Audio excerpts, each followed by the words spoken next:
একটা তো পুরোটা দেবী চলবে, মাথা লেগে যাবে। পরেরটাও মানে ওরা পুরো বাংলার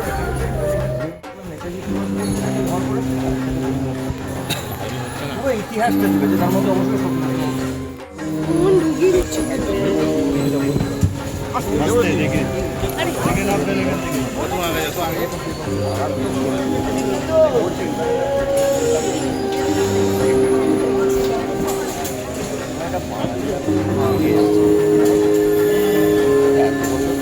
আগে ছিল না।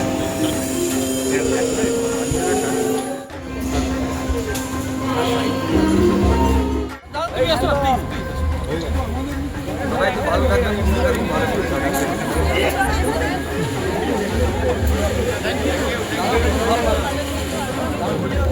সামনেটা দাদা এসছি এখানে। আসলে আমাদের এখানে একটা আটার ইমামির থেকে একটা আটার দুর্গা পুজো মানে দুর্গা মূর্তি তৈরি করেছেন।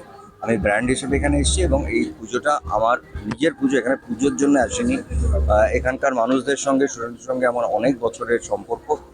পাশেই হচ্ছিল, আমি সকালবেলা এসে দেখলাম অভিনব একটি মূর্তি এবং তার সঙ্গে যে তৈরি করেছে অসম্ভব ভালো, এবং সেখানে নারী শক্তির গল্প বলা হচ্ছে, যেখানে আমরাও আসছি দেবী চৌধুরানীর নারী শক্তির গল্প। খুবই ভালো লেগেছে। এখানে অ্যাকচুয়ালি হবে